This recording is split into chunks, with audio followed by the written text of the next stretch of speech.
Last week, I ran my 3-day pitching camp. And truthfully, I wouldn't even call this a camp because I had a limit of only 5 players attending. And the reason for this is I wanted there to be a lot of one on one time so that I could be hands on and I could really meet the player where they were at. If there was a big group setting of 20, 25, or even more players, it becomes really tough to be individualized and to really get to know the player and meet them where they're at. And this was the first one that I've ever ran. So I didn't really know what to expect, what were going to be some of the pros and cons of this setting, how is it going to flow? And truthfully, it actually went really well, better than I could have imagined. And I'm really happy with the results that the players got, and I'm looking forward to their progress that it's going to come after this. So today, I just want to walk you through exactly what I did these 3 days. I'll show you some of the data with some specific examples of some players, and really just lay out how this flowed and why I think this was a beneficial thing for the player. So let's dive in with day one. So day one was mostly an evaluation.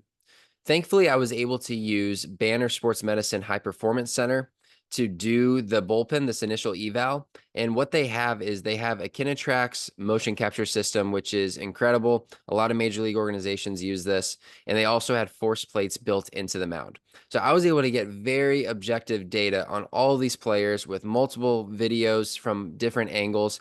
I'm not going to show the videos just for the privacy of this specific player, but just to give you an idea of some of the data that I have access to with this is, just unbelievable, right? I can see exactly how they're moving their kinematic sequence. I can see literally every joint of how fast it's rotating, what position it's in, how they're moving in and out of positions. Like this is their shoulder rotation velocity as an example.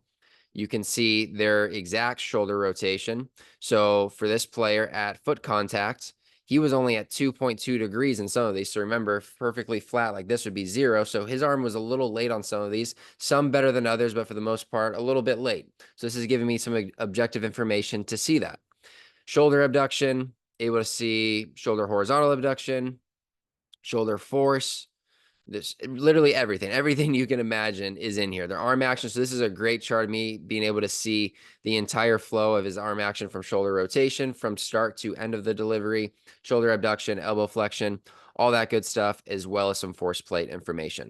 And then also, while this was going on, I had my TrackMan running, so I was able to get all of their pitch movement data so I can see exactly how his pitches moved and how that aligns with his delivery, so I can start to make some of those connections on exactly what's going on. So that was the morning session on Friday, was simply just doing an eval, seeing how they move on the mound, how their pitches move. And of course, before the actual bullpen started, I took them through a warm-up process, a very thorough warm-up process, and also used the Arm Care app to test their shoulder range of motion, their strength internally, externally, as well as their grip strength. So just like an overall arm health evaluation, just to see, where their weak points are. They weaker externally or internally? And that can help, signify some things I need to work on with them later on with maybe their arm care routine, and really just to see like how prepared is their arm? Are they fatigued, or are they actually feeling good, and are they ready to go? After this morning session where they threw the bullpen, had a little bit of a break, and then in the afternoon was a presentation where I spoke about these very things right here. So it was a biomechanics presentation where I went through every part of this motion capture data, including the force plates, and really just showed examples and went through like an example player and essentially defined what everything meant. So they knew what they were looking at. They knew what it meant once they actually got their personal data.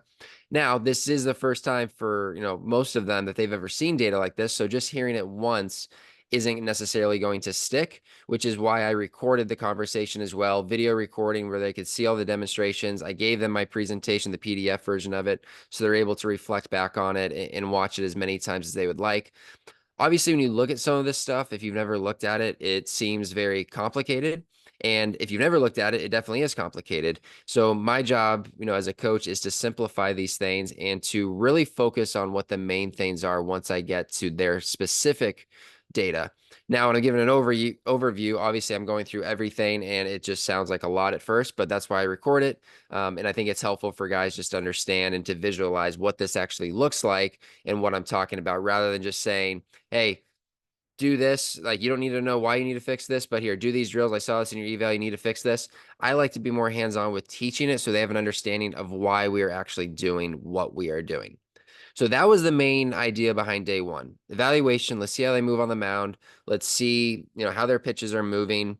Let's collect data on their shoulder range of motion and strength. And then let's present on what this stuff actually means so that when we actually get to their specific data, they understand a little bit more what I'm looking at and what we're trying to accomplish. So that concluded day one. Next was day two. Day two involved very little throwing just because they had thrown a bullpen the day before. It was high effort. I wanted it to be near max effort so that the data was as close to game speed as possible. So we did very light throwing to start off the day. We then moved on to a movement assessment. So didn't do this day one, probably could have, but saved it for day two, to where I took them through a movement screen so I could see what some of their limitations were physically with their mobility and just some of the range of motion on other parts of their body besides their arm. After the movement assessment and the throwing, we then moved on to a drill setting where it was non-throwing drills, but we were doing some stuff on the mound with medicine balls, PVC pipes, a little bit of water bag work. Nothing crazy, but just starting to show them some general type of drills that could be helpful for them that are involving the lower half, rotation, just some things along those lines to where there's no effort on the arm, but we're still able to work on some things on the slope, whether it be lower half, rotation, separation, things of that nature. After that, I then took them through a mobility circuit, and this is more of a movement circuit. So it's mobility and movement. It's kind of hard to explain. I'd have to just show you some videos of it, but it wasn't just, static stretching. It's more of taking them through different ranges of motion, doing a lot of hip-based stuff, a lot of rotation stuff, T-spine work, rotation, extension, flexion, a little bit of arm stuff, so like some banded distractions, from a rotation standpoint, using the 3D strap for some different split stance type of positions, some, flexion exercise with the spine to really work on opening up the back, as well as opening up the chest. So just multiple things that they could do just to show them an example of what a day after a throwing session could look like, to where they're pushing the needle forward on their mobility and their movement quality without taxing the body and helping them actually feel good afterwards. So that was the primary focus in the morning session as far as the working side of things. Pretty low effort day, right? The day after we pitched, I wasn't gonna, go super crazy hard with some of the throwing, especially knowing that we're gonna throw again the next day. Super light and conservative day on that end. And then that concluded the working part of it. After that, we then went into the second presentation. So this presentation involved more of the pitch movement side of things. So I essentially did a crash course on my pitch design course that I came out with a couple months ago. Walked through the fundamentals of what pitch movement is, how it's created, understanding how to read a movement plot, what is induced vertical break, what is horizontal break, how does your release height play into that, and your horizontal release height, or release side, I should say. All those types of things, really just giving them a foundation of what pitch movement is. And then I showed some examples of some big leaguers and different profiles. What a north-south guy is, what is an east-west guy, what is a hybrid guy, what do all these different, strategies and ways that guys move on the mound or how they pitch, what do their arsenals look like exactly, and just showed some examples of that. And then I also dove into how those guys use their pitches at the big league level. How do they face a right, or how do they pitch against a righty compared to a lefty? Does their pitch usage change? And in most cases it does. And just talking about general rules of guidelines, I should say, not rules, general guidelines that you might want to follow when you're facing a righty compared to a lefty, depending on what your arsenal looks like. So a really big education moment during that session. Like there's a lot of eye openers for guys just to see how some of their favorite pitchers on the highest stage use their stuff and how that could potentially tie into how they're using their arsenal and how they could potentially develop their pitches. So they understand what does the average fastball movement look like in the big leagues and how does the off-speed pitches play off of that, understanding the importance of that, of the relationship between all of your pitches and not just looking at the movement of a specific pitch without the context of what everything else does. So that concluded the morning session. The afternoon session, we went deep into one-on-one meetings. So I had the player and a parent, if a parent was with them, and I sat one-on-one with them for an hour and went through all of their data from the day before. So we went through their biomechanics report as well as their pitch movement report. And I really, I kind of skimmed through the things that weren't necessarily as important to talk about, but really highlighted what I thought was the low-hanging fruit for them to improve. One or two things in their delivery that I think are going to make a big impact on them down the road as well as downstream in the rest of their delivery. So really harped on that, gave them an understanding of what I saw, why it's important to make those changes, and more importantly, how are we going to make those changes? Because it's one thing to tell someone you don't do this well or you do this well. It's another thing to actually show someone how they can improve it. And that was, that was the second objective after explaining what we needed to focus on. And then I moved on to their pitch movement. So looked at their movement plot, talked about how their pitches move, what I think, they could improve, what their strengths are and what they do really well. Talked about, maybe we need to, improve the movement on a certain pitch, add more horizontal break, add more depth on it, or maybe we need to add a completely new pitch. Maybe you got 3 pitches, they look really good, they're consistent, but there's something else that could be a great addition for you for your arsenal, based on the way you move and, and where you're at with your stuff. So it was really just a really good conversation of giving them an understanding of how they currently move, how their pitches move, and what the next steps are to improve those things. So really a big educational day was day 2, really educating them on what they do well and getting them to know themselves better, because at the end of the day, as a pitcher, you have to know yourself. If you don't know yourself and know what you do well, it's going to be really tough to succeed at the higher levels. So that concluded day 2. Now moving on to day 3, the final day of camp. The final day of camp, day 3 on Sunday, was a chance for us to start incorporating some of the things that we talked about the day before in their one-on-one meeting. So this was specifically, a little bit of a drill session. Now they did throw, like I said, a high effort 2 days prior. So I didn't want them going max effort again here on Sunday. So this was more of like a medium to high intent day, like not so slow to where the data means nothing or the pitch movement means nothing, but not so high to where, they're going to be toast after 10 pitches. It was more in that like 80 to 90% range. So we started off with going through a couple drills to start pushing the needle forward on, the things that we talked about the day before. Now, it wasn't crazy in depth for a couple reasons. First reason, like I just said, they threw high intent 2 days prior, so we weren't going to go crazy with volume. Number 2, I'm getting all of this data, within like a 24-hour window. So like I don't have time to necessarily come up with their entire game plan within one day, considering I'm at camp all day and then I literally have just a little bit of time at night before getting ready for the next day. So I didn't have time to literally make their whole plan and their whole script for their drill package. But I did know, right off the bat, okay, there's a couple of things pre-throw that we can start adding to start working on this. So we slowly baked it into that and did that to start the session, before playing catch, and moving into the bullpen and pitch design session. So the bullpen, like I said, was medium intent. This was a pitch design session mainly focused on that pitch. Maybe there's 2 pitches, but usually for the most case, there was only 1 pitch that I really wanted to focus on for that guy based on the evaluation. And this was our opportunity to start putting it to the test. Let's try some different grips. Let's experiment. Let's see what feels natural to you. And then let's see what the numbers say. And I'll tell you what, a lot of the guys were really able to pick up on some of these new pitches right away. Maybe it wasn't consistent with the movement or the location, but they started to get feel for it and started to get an idea of what they need to work on when they go home. And moving forward, they know how that pitch should feel and what some of those cues and goals are going to be for those pitches. So this was a really productive last day. It was a shorter day. This was all just one-on-one session. So I had them rolling in basically every hour. I'd have a one-on-one time with them doing their drills, doing their pitch design bullpen, and then the next guy would come in, and that would conclude the camp for that guy once his bullpen was over. So it was a really good last day, productive last day for them to understand, what we're trying to work on and to start to actually implement some of these things. So that concluded day 3, but that didn't conclude, my relationship with these players. So I'll talk about what those next steps were and what I took, over this last week to help prepare them for the months to come in their development. Within about a week of camp being over, actually it ended up being 5 days to be specific, I gave them their plan for the next 70 days. So including this, they got a 70-day plan, including their warm-up routine, pre-throw arm care, plyos, post-throw arm care routine, their exact throwing schedule with what to do on every day, as well as a lifting program. So in addition to that, like this is what every player got, what you're looking at right here is all of these folders. So if I click on biomechanics data, this is where they have their Kinetrax and force plate data where they can see a PDF version as well as the website version that I was showing you guys earlier here, where you can kind of look at it live, look at videos and all of that. Then they have the evaluation. So this is a recording of the one-on-one meeting I have with the player and their parent talking about their mechanics, their pitch movement, all those things. That 1-hour session, it's recorded here for them to be able to rewatch as many times as they would like. Then I have the group presentations folder. So this has my presentations on pitch movement as well as the biomechanics report. So those are both like 1-hour video session recordings that they're able to watch as many times as they like. And I also uploaded the PDF version of my presentations for them to look at the slides as well if they want to do that. Then I have a resource page. So this is kind of just sort of random stuff, but things that can be applied to them in their careers.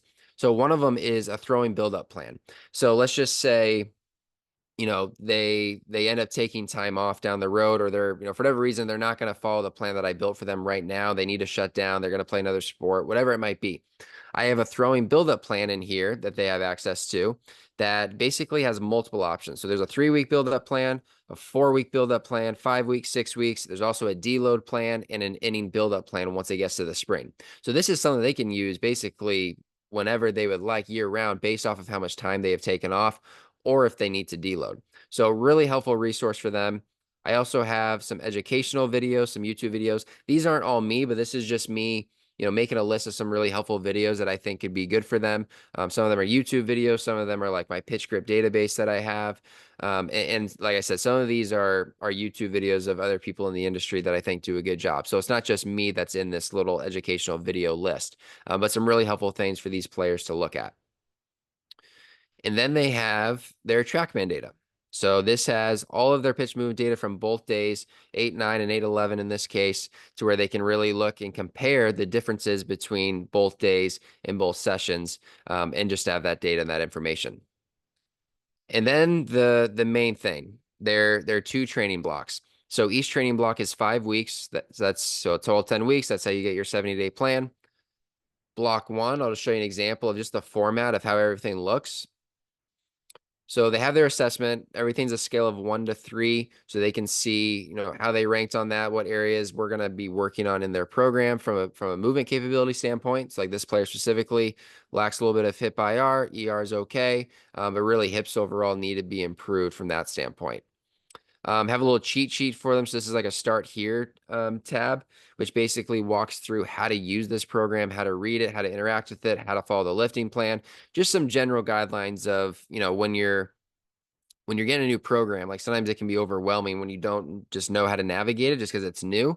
This is supposed to help, mitigate that and allow you to be able to see exactly how to use the program, what those steps are. And when I actually sent an email of all of this to the clients or to the players, I also did a video recording of myself going through a program and navigating it so they could also see me interacting with it rather than just reading it. So really shouldn't be any questions for players based off of how to use the program based off of this and the video recording that I did for them.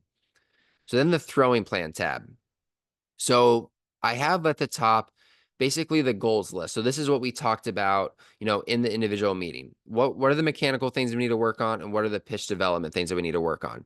So for this player, it's arm action. His arm is late. We're going to work on improving the arm timing. And then his lead leg is poor. So his lead leg continues to drift into ball release. We're going to work on blocking a little bit better with that lead leg. From a pitch development standpoint, main focus for him is going to be improving the changeup, trying to get more depth on it, as well as making sure the HB is around 10 inches at least. And then the fastball. His fastball is a little inconsistent. He showed a lot of promise of it being, 17, 18. So the goal is just going to be greater than 16 inches on that fastball. And the reason why I have 2 movement goals is because I've seen him show promise with both of these. I've actually worked with this player specifically before in the past. So I know what he's done in the past, and now it's just getting back to that and getting more consistent with some of those movement qualities. So, and you also notice, so there's an execution and a CRG mental game tab. So that would be more so if like I was working with these players full time and I actually knew what their struggles were from an execution standpoint or a mental game strategy, holding base runners, whatever it might be. So when I'm working with like my, my full-time clients, those are categories that I will use to where we're breaking down maybe a specific pitch that we need to get in zone more. Maybe it's a pitch usage strategy, things of that nature. But for the sake of this, I'm leaving those blank because I just don't know these players well enough to know what they need to work on in those categories. And then there's the 5-week schedule. So this lays out exactly, day 1 through 7 of each week, what type of day they have. So it's either a high day, a low day, or a medium day, or an off day. And then it'll make more sense once I scroll down to understand how to read that. But the first thing to know is, okay, what type of a day do I have? High, low, or medium? They then go down to their warm-up routine. So they start with a mobility and a dynamic warm-up. Then their pre-throw arm care. So this isn't plyos, but this is more arm care. Like think J bands. This could be some, some more activation type things with plyo balls or bands.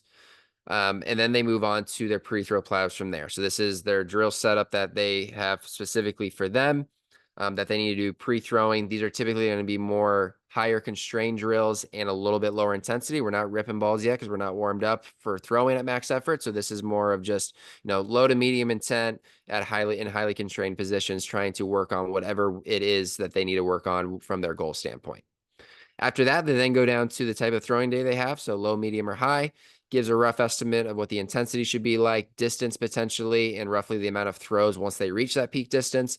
And then maybe there's a note on what they need to do. So this player specifically is working on the changeup. So I just have a note on medium and high days is to use the changeup dot ball at the end of catch play so he can see the spin and make sure that it's spinning the way that we want it to.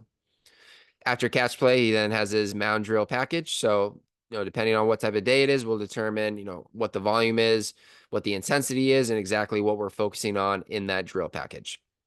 And then they go into their high intent plan. If it's a high day, there's 4 options here. So basically there's like a regular pitch design type bullpen. There's a velo and execution day. There's a plyo velo day and a pull down day.